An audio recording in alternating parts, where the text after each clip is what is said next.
Welcome.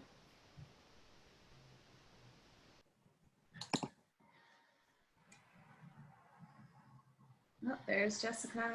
Hello. Okay, we'll just give it a chance here. Why don't, for those of you joining, thank you very much. We'd love to see where you're coming from, calling in from today. Maybe use the, if you don't mind, using the chat function to just let us know what city you're in.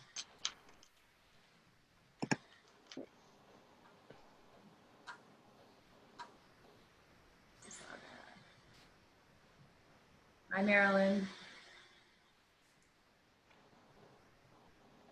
Netherlands. LA. Washington, Quebec, Switzerland, Toronto, Markham. Awesome. Yeah, it's a global audience. We've got a very global panel here today too, with I don't know what it be, 4 different time zones going on. India. Bangkok. Wow. Hello, Bangkok. Bangladesh, of course. China, London. Amazing. Portugal. Paris. Okay. Great. Nicole.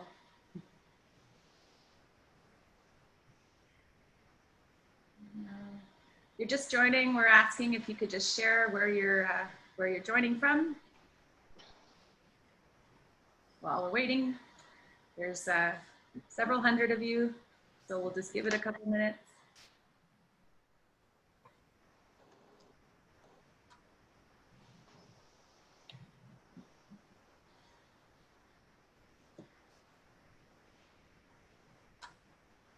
Hong Kong, India.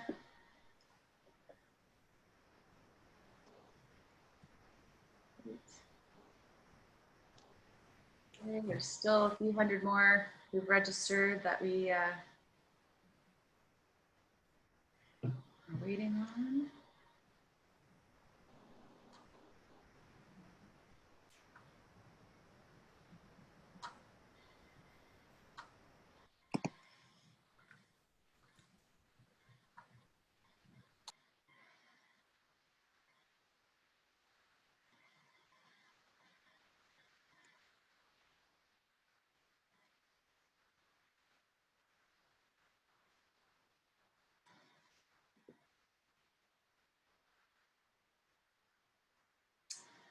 Someone asked how long. We'll probably go till, close to 11 o'clock. And it will be recorded and shared with everybody who's registered. So if you can't stay for the full hour, then that's totally okay. We'll send you the recording.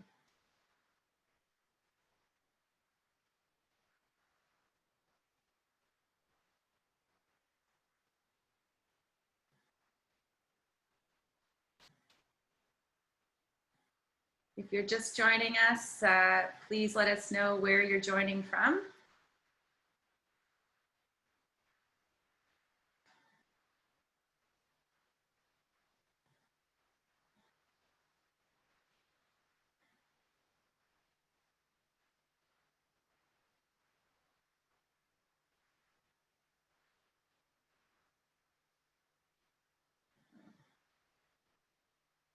That's great.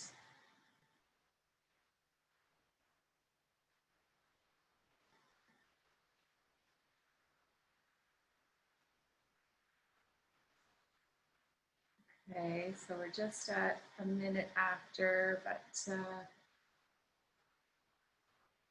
lots of people just tuning in now.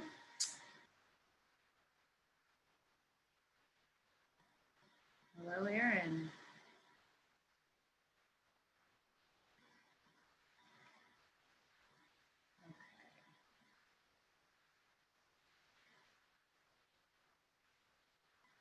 Hi, Lynn.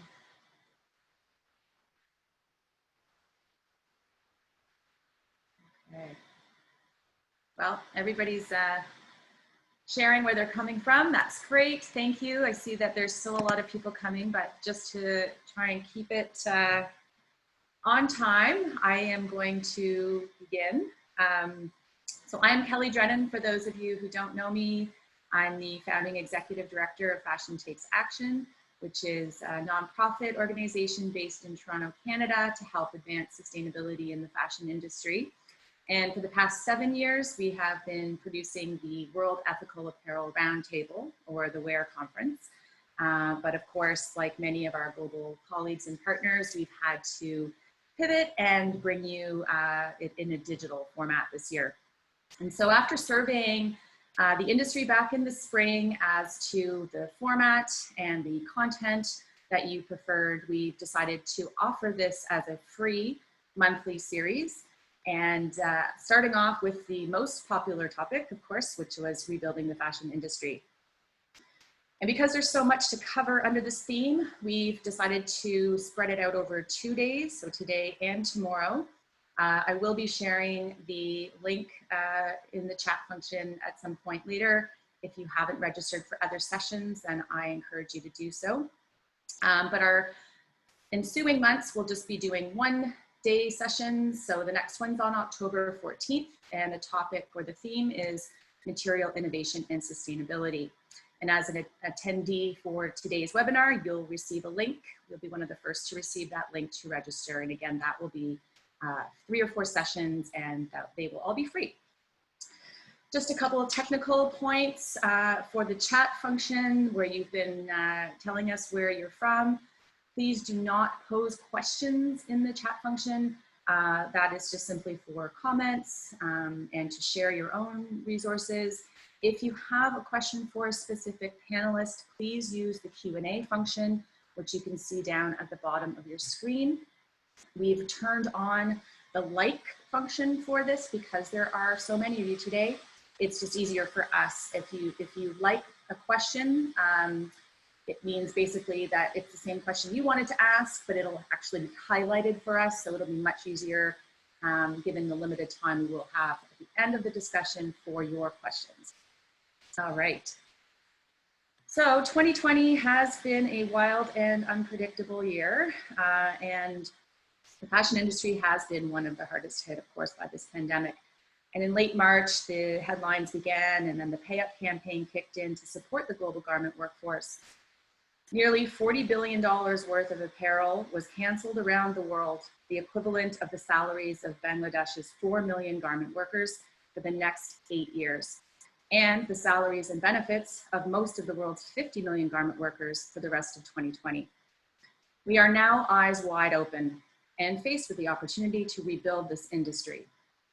When we speak of rebuilding, what we really mean is getting it right this time around, to fix the past, repair the broken supply chain, to build a more solid and transparent foundation, and to future-proof the industry.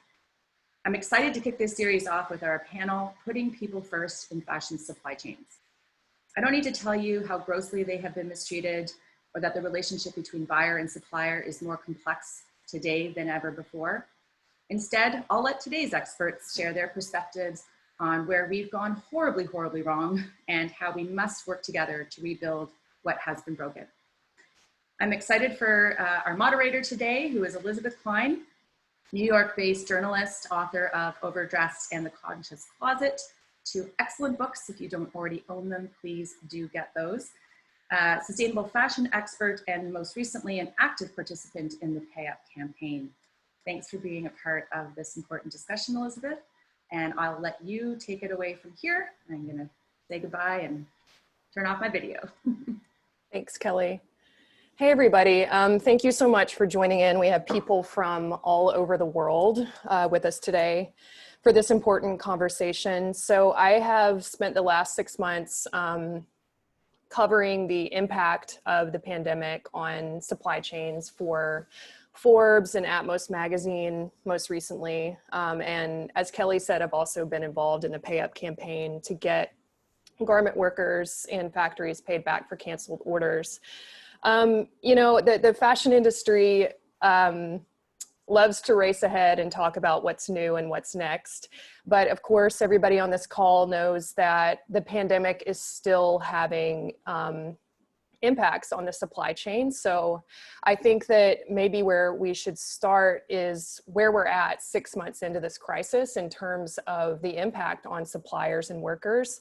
And rather than introducing you guys, I'll have you introduce yourselves and talk about what you're seeing 6 months into the crisis in terms of impact on suppliers and garment workers. Maybe Tara, we'll have you go first. Sure, thank you. It's a pleasure to be here, and thank you, Elizabeth, and to fellow panelists.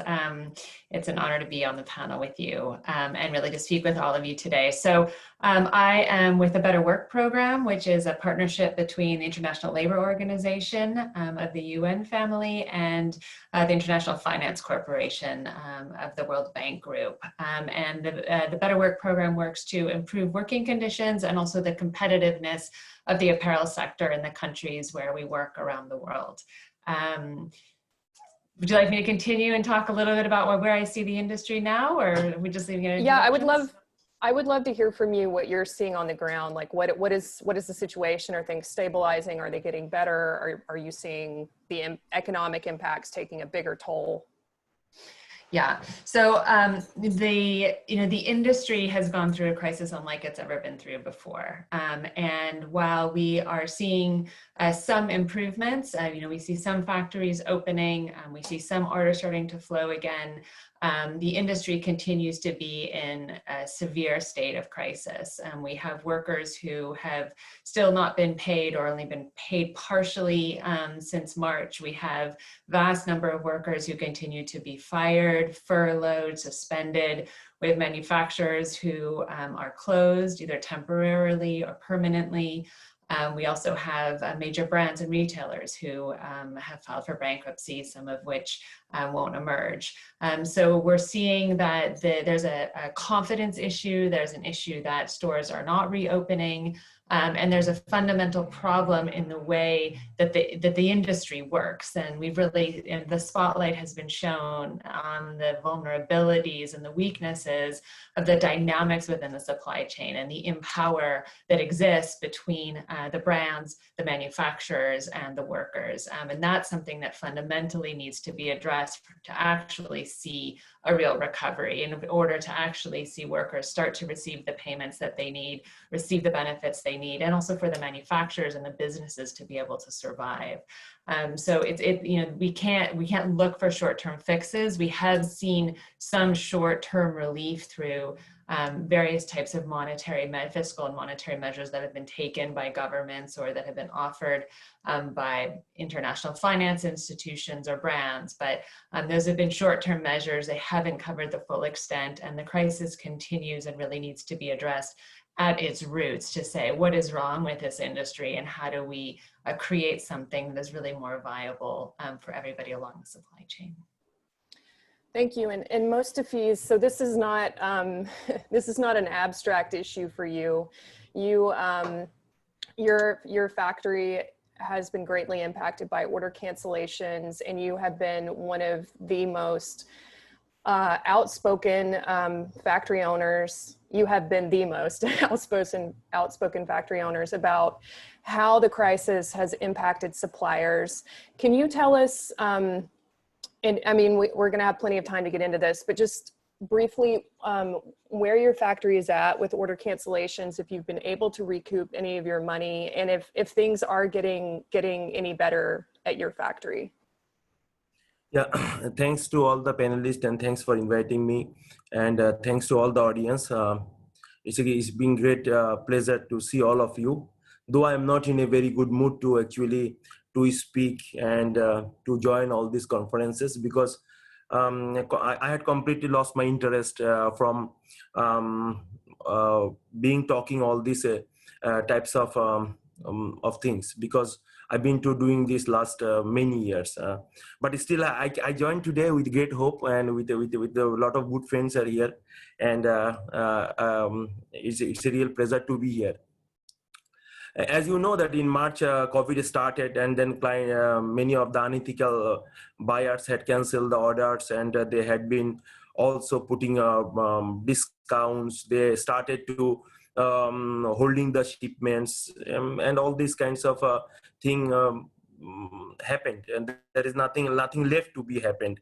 Actually, I had been shipping the goods in February.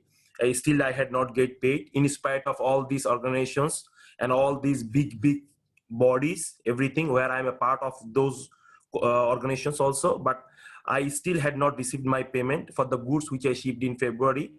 I got millions of dollar cancellation for the audience and for the speakers. I'm a small and medium-sized entrepreneur, but always try to be sustainable and ethical.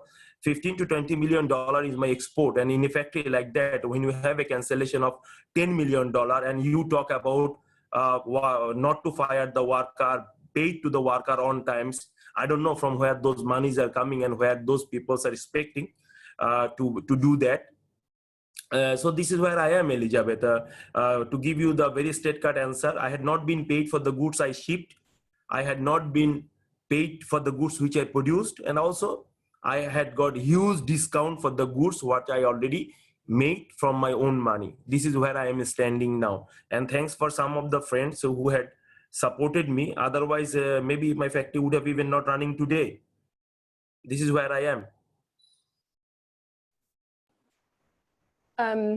Hendrik, do you want to explain a little bit about H&M's decision back in March? You kind of quickly came out and said that you were going to pay for all of your orders.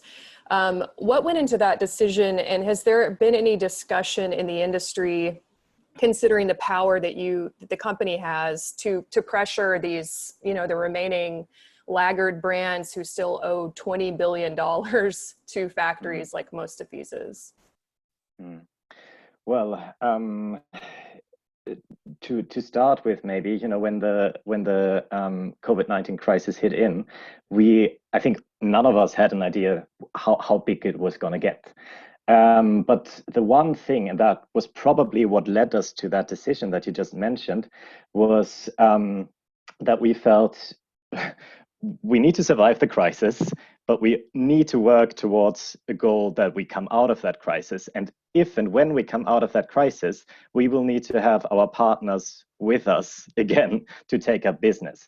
And that was the reason why we quickly decided that we will need a reliable supply chain partnership also in the future. So we need to help, as far as we anyhow can, our supply chain partners to, together with us, come through the crisis. And that's why we decided to stick to the agreements and order placements that we had, and not renegotiate the payment terms in terms of prices or asking for discounts, etc. The things that Mustafi's mentioned. Yet again, that is a challenge, and we ourselves have been in a position where we lost 50% of our sales during the first half of the year. Now signs are looking a little bit better, but still the total demand is way below what anyone could have ever expected. So I believe, coming back to your first question, we are still just at the beginning of the real hits of the economic crisis, actually. And with that, I mean, I can't speak for other brands, but I can see that there is, of course, a lot of insecurity within the industry, that there are financial constraints and difficulties. But in my opinion, I would still stand with the decision that if you believe that you want to get through the crisis and eventually also come out of it stronger, then partnership and teamwork is actually key. So Aisha, you and I have worked on the Pay Up campaign since March, and that's involved talking directly with factories, garment workers, labor organizers, and brands. Over the last now almost 7 months, what have you learned about where this breakdown is happening in the industry? How is it that we've had another crisis like this, where the way I've seen it, and what I've kind of taken away from working on the campaign, is brands have this enormous safety net. You know, Hendrik, I'm sure you'd be the first to admit it's access to credit, it's teams of lawyers, it's these deep financial pockets that protect them, and bankruptcy protection. And then we had this situation where factories like most of these had no safety net, and garment workers in particular had no safety net. So that is such a huge problem, right? But Aisha, I'm curious for you, because you have been working so hard behind the scenes, where you really see the weaknesses in the supply chain. Why are we still here in 2020? Hello, everyone. It's wonderful to be here. So as Elizabeth said, I'm Aisha, the founder of Remake. We are a citizen advocacy organization really focused on pushing honesty and transparency within the fashion industry and getting everyday citizens to be a part of the solution to hold the industry accountable. As Elizabeth mentioned, since March, I've been working very closely as a pay up campaigner to assure that the industry doesn't forget workers. And, you know, to your point, Elizabeth, on, well, what's wrong? I mean, if we just take a look at this panel, I think we can start with what's wrong. You know, as Kelly and I were having this conversation about putting people first, one of the things I had made very clear was, look, I'm an ally and a campaigner. We have been holding weekly coalition calls, talking to labor organizers, talking to union leaders, talking to factories like Mustafi's. But if we really want to put people first, where are the workers on this panel? You know, where are the union leaders? Where are the labor organizers? And I think for too long, you know, the West has essentially controlled the conversation when it comes to how we're going to make this industry accountable, all the while profiting off the labor of the global South, and that there is a dehumanization that comes with that. And so first and foremost, I'd say, you know, what we're needing to do for any future sustainability conversations, panels, is assure, especially if we're talking about putting people first, that we should have those very people on the panels to tell you directly what's happening. To your direct question on, you know, where we see the power imbalance, you know, first and foremost, it really comes around the buyer-supplier inequity of the relationship. I think whether multi-stakeholder initiatives, whether coalitions, there's often this perception that you put buyers, suppliers, and even unions in a room together, and therein we're going to have sustainability. But, you know, COVID has cracked wide open a lot of those inequities in terms of none of these contracts are enforceable. The industry operates on debt, mostly working with purchase orders, which are not enforceable in a court of law. The factories are front-loading both the material and the labor cost.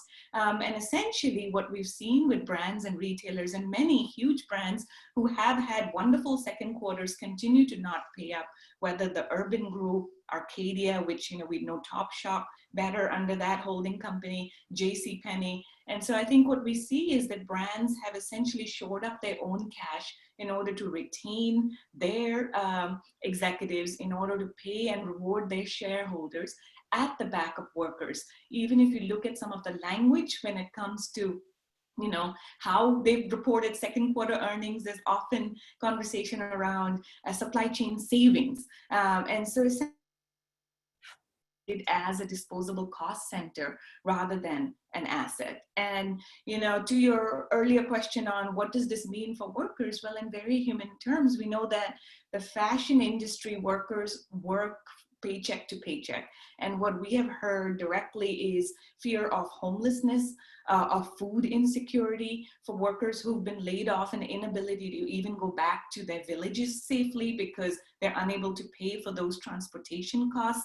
I think outside of the wage insecurity, there's been this real fear of picking between life and livelihood, right? Factories are opening, but they're opening in places like my hometown of Karachi or in Dhaka, Bangladesh, where you don't have sufficient testing, where COVID rates continue to go up.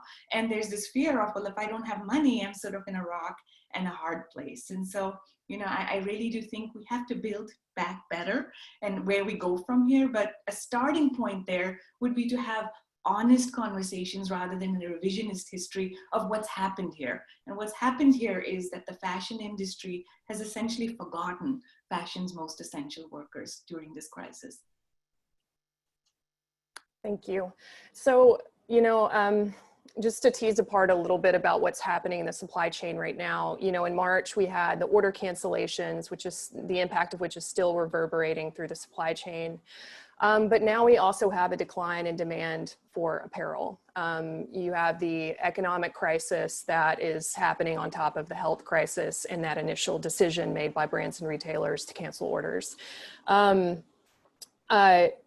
So it's kind of like a multi-layered crisis. And I know that the ILO has been working on a call to action to try to bring together brands, international financial institutions, to try and get some relief to the supply chain. Tara, can you talk to us about where the call to action is now? Sure. So the call to action is overseen by the International Employers Organization and the International Trade Union Federation. So these are the two international bodies that represent workers globally and manufacturers globally. And it's convened as a secretariat by the ILO. We has about 150 signatories at this point. And the real goal of the call to action is to be able to mobilize resources from international finance organizations in particular in order to help address the crisis that has been created by the pandemic. The way that we've been doing this is really through a focus on national level dialogue. So 8 countries have been chosen as priority countries, those who are most dependent on the apparel industry and where the workers and the manufacturers are the most vulnerable because of the crisis. And really been focusing on creating a shared understanding of what the impacts have been in the country and what the real needs are. So that means bringing workers together with employers, together with the government to say, this is where we have huge gaps. This is where we need assistance, rather than outsiders saying to the country, this is what we're going to do to you. This is what we're going to give to you. But really being able to say, our vision for the future in our country is this. These are our priorities. And it's a process that takes a little bit of time, but at the same time, it creates a shared view of what needs to happen in a country, and that creates a long-term ownership on the part of the key institutions in the country to bring about change, so that they're not recipients of outside perceptions of what needs to happen in that country. Brands play an important role, but brands aren't driving that process. And that's really the fundamental issues that we're addressing. I would say the other key component of the call to action is how to strengthen national social protection systems. So when I talk about national social protection systems, I mean unemployment insurance, I mean social security, I mean injury insurance.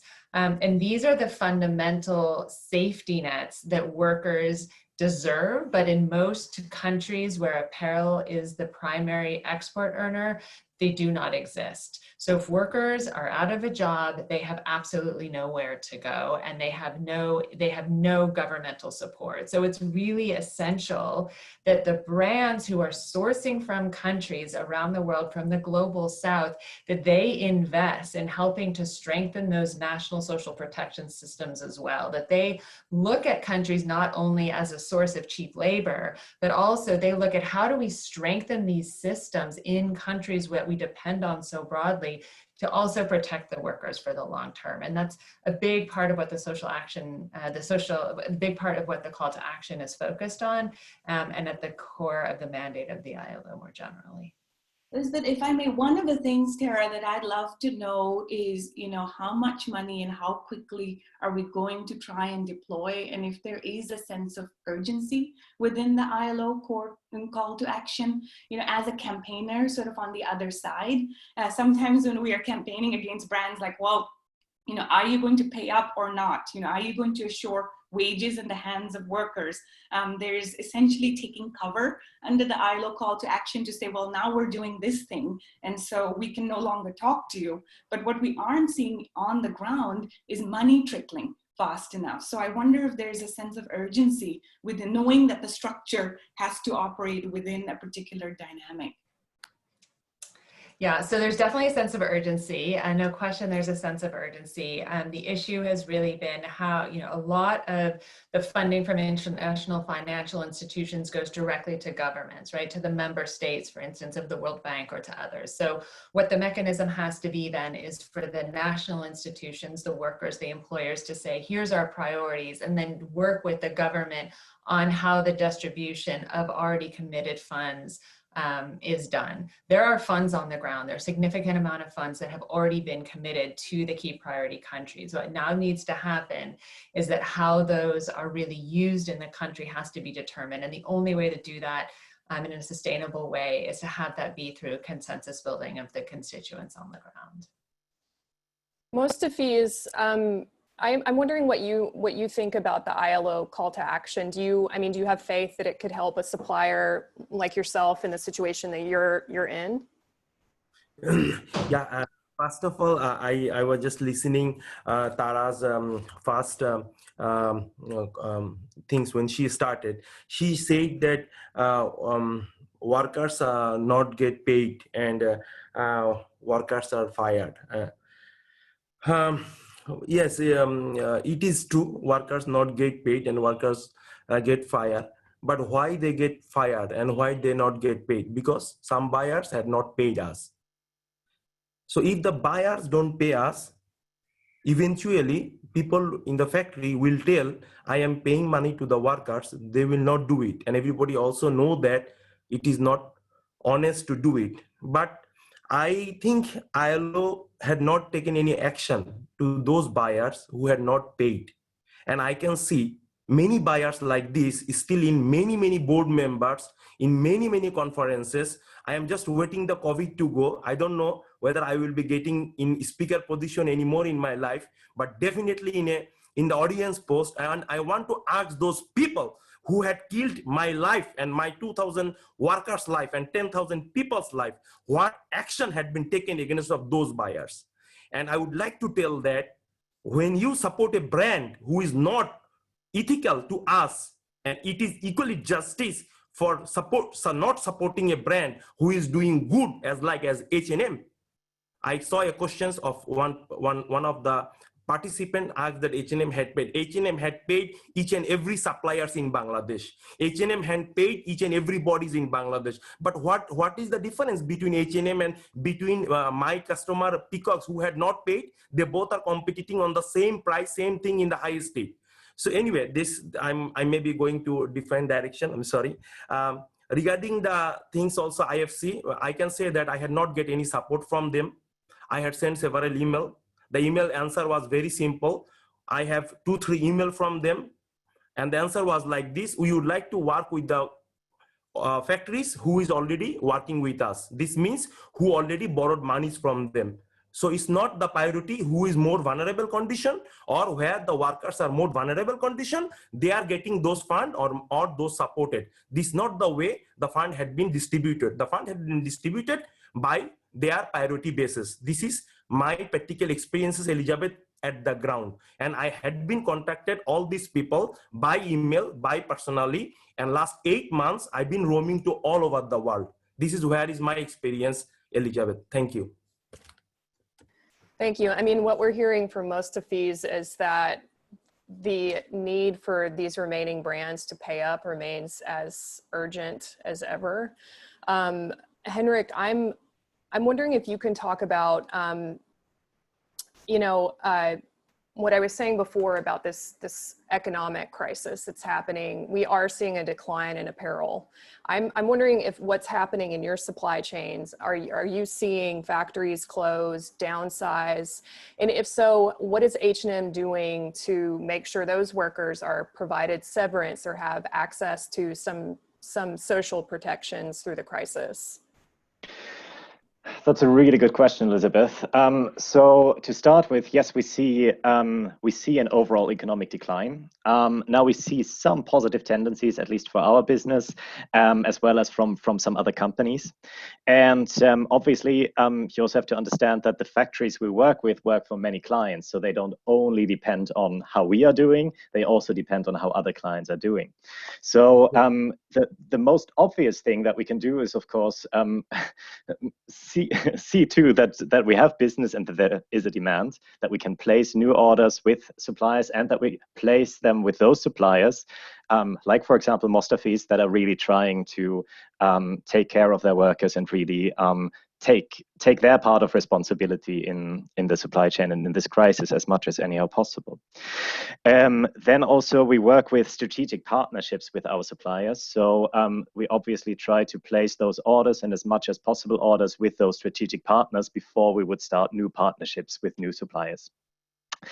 Then in all of that throughout the crisis, and now also moving into probably, I would call it the next phase of the crisis, it is super important that we have a close dialogue with our suppliers. So in some cases, it means that because we have less demand, we can't have the same order level as a year ago, but then it's important to make smart capacity planning and have a close dialogue with each other. But we do see the cases where we see factories closing down, also factories that we have worked with that could be for economic reasons, but we also see increased risks for discriminatory effects, trade union retaliation, and I'm happy that you brought it up, Aisha. I think that is really one of the key issues when building back better is that we build actually systems for workers to have a clear voice in that system. Maybe we'll come back to that. And the other part is really, if we want to move to more resilient supply chains, we have to tackle the issue of social protection. That is, I think, what this crisis has painfully highlighted. It's been an industry of long-term growth that was not prepared for what happened now. And what happened now is, it's hard for everyone. It's hard for brands. And I would not fully agree that all brands have a safety net. We see many brands going into bankruptcy, but it's obvious that there is, in many markets for workers, there is no safety net. And that's what we have to build, I think. And there is an urgency to build it, while of course also we have a responsibility to create something that is sustainable and lasts for in the long run with the right actors in place. But it is very obvious that is a lacking piece. So I want to pivot because we actually don't have that much time before we open it up to our audience for questions. So the theme of the WHERE seminar is building back better.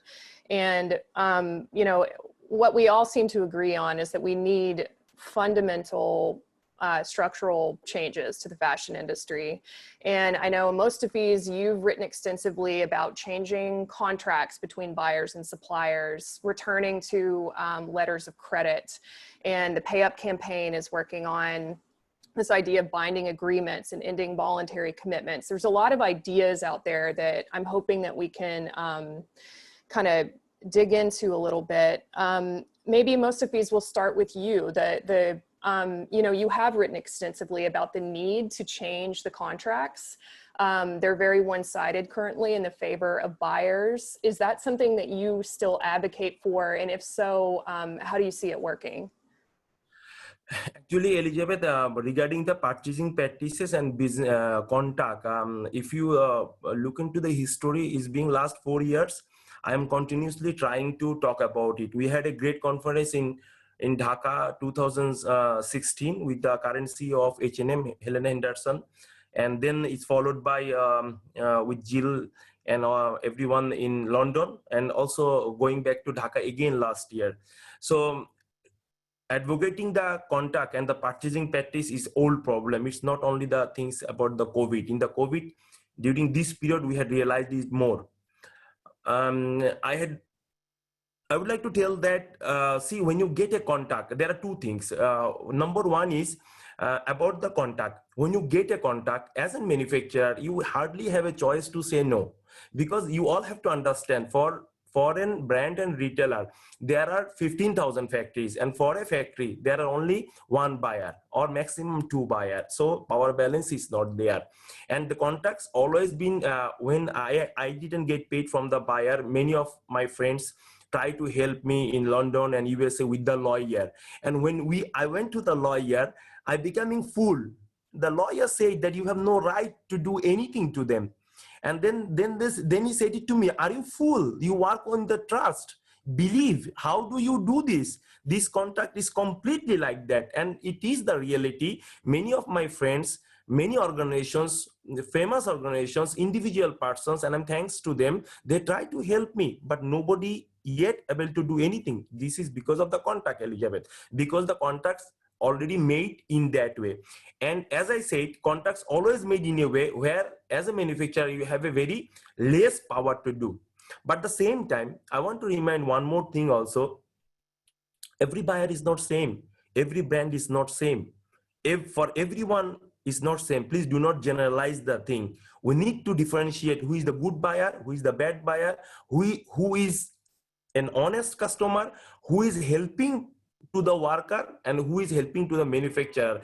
I have some customer, I would like to share with you one wonderful experiences during this COVID. Actually, when my factory was about to close down and almost everything was done, and one hand, the customers are not paying the money what they have to pay. Second hand, they had also stopped the order. So I have nothing to produce. And I started to getting help from H&M, who come forward and he said, okay, Mustafis, how can we help you? And how can we keep you, your workers to stay alive? I started working for them. And I realized when I am shipping the goods, my money is coming in the computer. Even I just get to receive the email, and I just telling to my team that my 22 years experiences, this is first time I can see someone say giving the money and sending me email that money had been made, send it to you. So every contact is not same, Elizabeth. We need to differentiate the contact, and we need to do it case by case, not for, but at this moment, for the one who don't pay the contact, and for the one who pay also the same thing. So we need to make some of kind of rating, you know, that the like a factory have a rating A, B, C, but for a brand and retailer in the whole world, there is no rating. The one who don't pay, he is also most sustainable. The one who is also sustainable, he is also most sustainable. And then consumer go to the shop, they are also buying most sustainable. And who is going to suffer is us in the supply chain, the workers, and the manufacturers are now suffering a lot. We are talking about a dialogue. We are going to die, Elizabeth, when the dialogue will come to place. We don't need dialogue. We need action now. 8 months gone. Show me one action, tangible action. We can be proud of it. I don't see anything like that. We are keep on doing dialogue, research, policy making, and future rules. But by that time, we will die. This is the situation we are facing over here.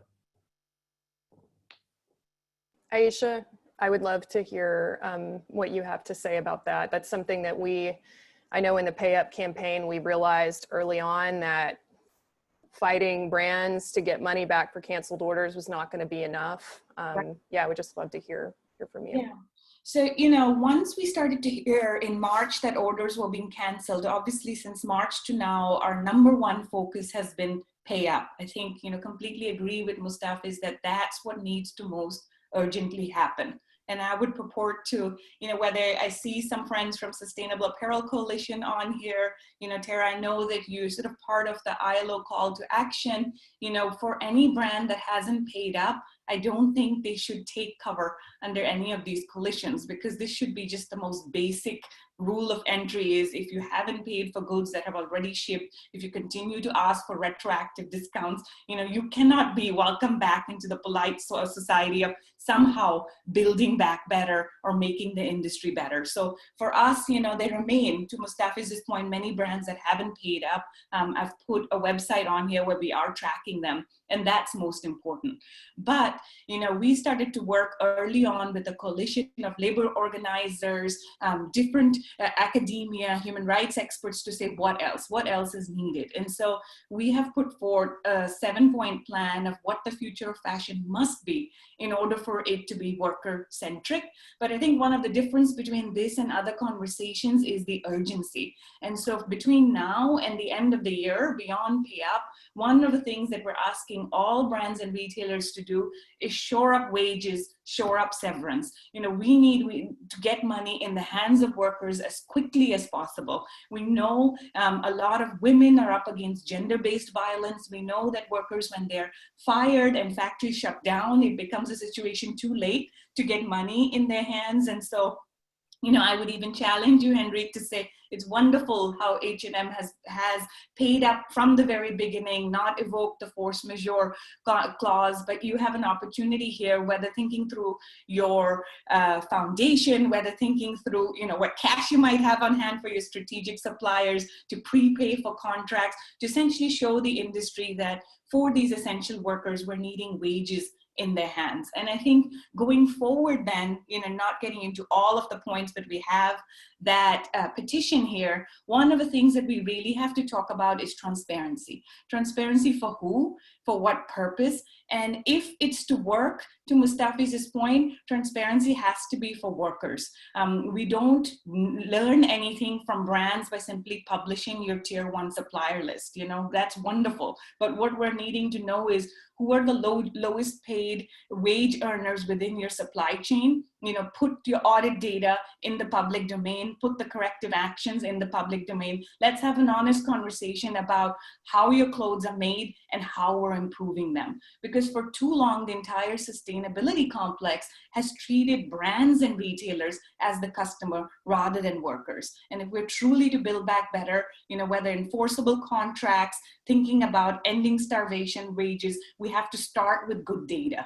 Much like Mustafi's as a tiny nonprofit, we have been threatened through the Pay Up campaign to be sued by brands. We've had to have airtight cases to take in front of brands to say, no, you are actually canceling orders. And so for us to do our work as campaigners, for suppliers and workers to take power back, what we're needing is more transparency in the fashion industry. And I think the silver bullet here, the end state, really comes around having better laws. It's the least sexiest of options, but let's just talk about it. Tara touched upon it to start with, but here we are, a quarter century of voluntary commitments, codes of conduct, 90-page sustainability reports, and COVID has just cracked wide open how none of it works. What we're needing is good laws in sending countries and receiving countries, so we're holding brands accountable, and we actually have avenues to make that happen. Henrik, I'm wondering, or Hendrik, sorry, I think I've been mispronouncing your name. I'm wondering if you can talk about the mechanism that H&M is working on. We know that so much of the vulnerability for garment workers is linked back to purchasing practices. So you have, for example, in Bangladesh, the price paid to factories has actually gone down over time, despite huge investments in safety and sustainability. So those, the factories aren't getting back the money they're putting into their facilities. But you had mentioned that the H&M is actually working on some sort of mechanism to make sure that better wages are flowing back to workers. Can you talk about that? So, I mean, to set that a bit into context, we've worked for a long time with the question of how can we actually improve wages in the supply chain, and it's a very, very complicated issue. There are some things you can do on a factory level with efficiency gains, wage grids, management systems, and so on, but it will always hit a roof of what is still competitive and what is the legal framework. Then the other important part to it, and I think that goes to what we talked about earlier. In our belief, a resilient supply chain relies on functional negotiations between employers and workers. Now, in the fashion supply chain, there is, as we talked about, the power imbalance that requires brands to play a certain role in that conversation. We don't want to replace the conversation between employers and workers, represented, for example, by trade unions or by trade unions. But we have to contribute with what we call and talk about so much responsible purchasing practices. And that has many, many dimensions. Paying orders in time, for example, is one of it. But also, and that's what you touched upon, is how can we make sure that whatever wage is defined by governments or through a collective bargaining agreement, the money is actually in the system. And we don't negotiate prices below a payable below a level that makes it impossible for a supplier to actually pay those wages. So that is something we have worked on for quite a while and developed a method to isolate labor costs in the price negotiations. We have an open costing method. So we look at everything. What are the component costs? What are the material costs and so on? And also what are the labor costs, to ring fence them and make sure that this is not the cost part that we negotiate on with our suppliers. And thereby also, at least between us and the supplier, create that transparency of what the labor costs actually are. And then maybe just briefly touching on your point there, Aisha, I think that's probably that level of transparency that we need. I'm not sure if it should really be that this data goes into public supplier lists and again puts it actually on the brands, which can have a bit of that colonial touch, or if this data should be really transparent in a maturing system between suppliers as employers and workers and their representatives, actually. But that is something we can probably talk on for longer. But I think we agree upon that the availability of that data is key. I want to push back a little bit on this narrative that living wages are really complicated and elusive, and it's just something that we can't possibly get together and figure out. Mustafiz and Aisha, I'm wondering how that strikes you, and I'm also wondering if maybe something similar to the Bangladesh Accord could work to elevate wages, where there's a binding agreement between brands, unions, and factories. Surely there is a mechanism where we can move towards this more quickly. Me, should I talk? Yeah, Okay. go for it. First of all, Elizabeth, I want to talk about little bit about the transparency, because this is also something is my blood, and I'm really big fan of it. I want to tell you a story of transparency and how fake we are in transparency in this fashion industry. And please be honest and speak the truth. I think it's time to everybody to admire that we are really living in a fake world. You know what happened with me? Transparency. I was attending 8 to 10 conference on transparency back to Switzerland, Netherlands, all over the Europe, and everywhere I see about transparency. We always demand transparency from our buyers, tier 1 supplier. When I am making goods in my factory, for every single things, customer looking for where the fiber is coming from, where this is coming from. So I was in a big hope that transparency had developed a lot in the fashion industry. Now, my friends, listen the story of transparency, how fake transparency in this fashion world. You know, I have to suffer a lot because I am more transparent during the pandemic time. You know why? Because nobody wants to work with me now, because they say, Mustafiz, your condition is very bad. Actually, is it true? My condition is very bad. I had still paid my workers every month on time. Ladies and gentlemen, last 8 months gone. Yes, I sold my everything, property, house, this, that, but I am very proud to tell, I may be a beggar, but I had paid my workers on time. I am not that poor from those guys who had not paid for my goods. So Elizabeth, you are talking about transparency. You know, many of my existing customers where I am producing for them 8-10 years, they are also stopping producing order with me, because they come and say to me, Mustafiz, we hear your voice in BBC, we hear your voice in New York Times, Al Jazeera, Guardian. So your condition is not good. Rather than that, I expect that some customer come and say, Mustafiz, you being unjustified by many of the brands and retailer, we should help you. But you see how transparency had killed my life. And now I am in such a condition, I scared to talk. I scared to speak. And that is why I think, Aisha, I am not talking with you last 1.5 months, with Elizabeth also, because this has happened with me. Transparency. We talk about transparency. I had not told any lie about anyone in any media. I had not told anything. What I told, what I had been faced. And it is the reality I am facing. Come and see how we are living.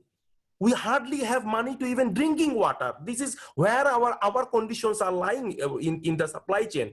So telling those things transparently is also becoming a big problem for me, Elizabeth. This is where the real face of transparency. We promote transparency. We ask from the brand, tier 1, tier 2, no, you have to do this, you have to do that. But you see the reality. Do we really like transparency? I don't think so. So I should have not be more transparent. Sometimes I feel like that. My teammate, my organization, my team come and tell to me, you It put so on. often becomes a tool, just a way for brands to manage their reputation. It's oftentimes not about helping suppliers. Just in the interest of time, I want to move. We have some really fantastic questions in our Q&A, and I'm going to start with the ones that have been voted up. So the first question is for Tara. Has Better Work held its buyer members accountable for paying full price for all finished and in production orders during the pandemic? So what is Better Work doing to support the pay up demand? Yeah, it's a good question. So Better Work is part of the ILO effort on the call to action. And as part of the call to action, there is a commitment that all brands who endorse the call to action will pay for finished goods and goods in production. And that is the commitment that we have from the brands who have endorsed the call to action. And we certainly have been working very strongly to try to get as many brands as possible to come behind the call to action. It is not a commitment that was made in a prior agreement between Better Work and the brand, so we don't have leverage that way, but through the International Employers Organization and through the call to action, that's where we can really push. But I wanted to just make one comment based on what we've been hearing from other panelists, from Mustafis, and Aisha alluded to it, is really the importance of ensuring that the garment industry is not run through voluntary codes of conduct that brands can either decide to abide by or not, but really that we're looking at the laws in countries and the degree to which they are enforced, and which brands who are operating in the countries push for their enforcement and require enforcement in order to continue operating there. We see brands who are trying to move around to countries that don't enforce their laws, or that don't have strong laws, and that's a voluntary process that's never going to address the root causes of the problem. Hendrik mentioned the importance of direct bargaining between factory managers and workers. Workers need to have real representation through elected trade unions, and those trade unions need to have the ability to effectively negotiate and come up with collective bargaining agreements that guarantee that they have fair wages moving forward. I would also argue that there needs to be some sort of mechanism in Western countries for us to hold our corporations accountable. I think that's one thing that's so frustrating is we have a lot of American companies, Kohl's, Sears, JCPenney, who haven't paid their suppliers. What tools do we have to hold those companies accountable? So the next question is, for Aisha, so what does Pay Up do to ensure that the payments that are recouped for suppliers actually get back to garment workers? I really appreciate this question from Ozair, because just because factories are paid doesn't mean that workers are actually paid. And so one of the things that us as Pay Up campaigners have been doing on a weekly basis is tapping into networks of trade unions, labor organizers, working with the Awaj Foundation in Bangladesh, frontline organizers in Pakistan, through the Clean Clothes campaign. And one of the things we do know for strategic buyers, particularly in industrial parks, once where suppliers did pay up, money did trickle in the hands of workers. And we know that through worker surveys, we know that through data coming back.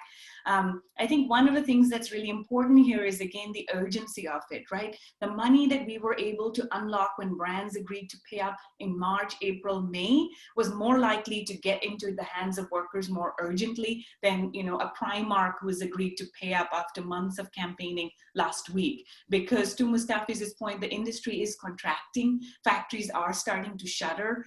Workers that have essentially now migrated back or have essentially fallen out of the formal economy, it's very hard to then say, would you be paid for wages back to the spring? And so we do our very best as a very small NGO to tap into organizations that are surveying workers, organizations that are working with workers directly on, is wages being paid? We have the best data, partly because of the transparency efforts that have been funded and shored up in Bangladesh. And this is why I keep coming back to, unless we have a way to assure what's happening with workers and putting that in the public domain from a campaigner standpoint, we're doing a lot of chasing. all the time. But I will say for the orders that have been unlocked in the spring and summer, working with organizers, we know that some of that allowed wages to be paid for workers, Eid bonuses to be paid, and that kind of thing.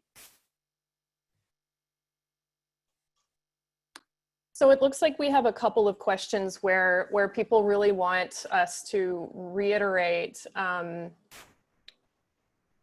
So Stuart B says, the fashion industry needs a completely new approach to purchasing practices, which we all seem to be in agreement on. What should brands do to improve purchasing practices? Hendrik, do you want to start? Yes, I think one important point that I already touched upon is really try to isolate labor costs from price negotiations. I think that is a really important move. Then, if you want to go deeper into that, we're part of ACT, an organization that actually works towards the living wage question. And also coming back to your question there, Elizabeth, I think it is not impossible to achieve it, but I think we have to do it the right way. And the right way, in my view, is to go to create collective bargaining systems that bring suppliers, workers, with a component of responsible purchasing practices together with governments on proper regulatory and systematic feet. But that includes a memorandum of understanding to what responsible purchasing practices means. And that's a whole long list of things that I think every brand can take and look at and see if they comply with it at this point, or what a roadmap could be towards it. It's pretty hands-on. I would also say the importance of ensuring that metrics around responsible purchasing practices are built into the performance of everyone across a business. I mean, too often sustainability CSR teams are sort of this add-on within a company that handles those issues, but the way that the business, the procurement actually operates in the field is entirely divorced from any sustainability commitment. So it's really about embedding it in the way the business operates, across the board. Very good point, Tara. Actually, also coming back to Mostaf's point, we score all the factories we work with, and who scores us? That is a really important exercise. So we score ourselves and our way of placing purchases or placing orders, and translate that into a score. Then using the factory scores, combining that with where and how much orders do we place with the better ones, to be measured against that internally. I mean, we should Thanks for that reminder. Please talk about, how colonial and racist this entire system is, right? Because all of the data, whether sitting in Better Work, whether sitting in the private auditing firms, is essentially working on behalf of brands to serve as an early warning signal. And so the only way we're going to make progress is to ensure that the true customers of any of this data gathering are workers going forward. And that we're making sure that there is some accountability for brands when you aren't putting in humane delivery and production schedules, when you aren't putting in contracts that allow for fair payment of wages.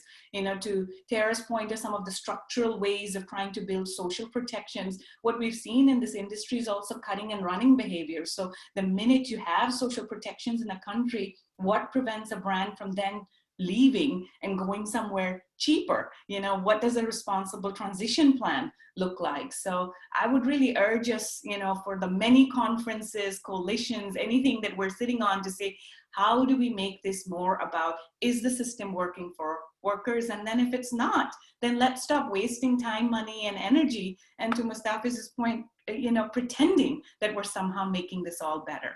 What we need is practical, urgent solutions now. Yeah, and Aisha, I just want to say one thing. Basically, how it hurts me.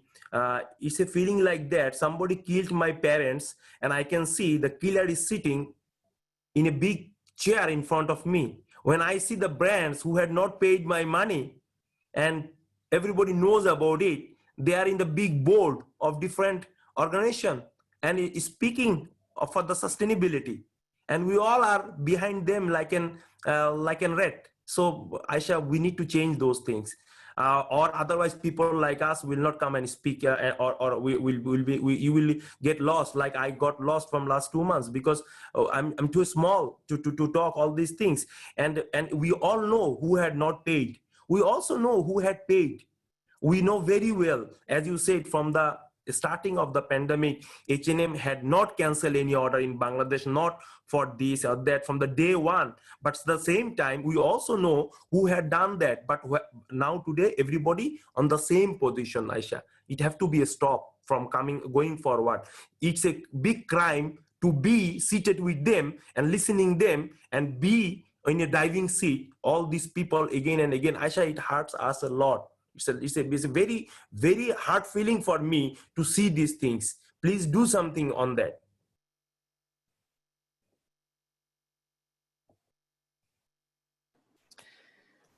So we are at time.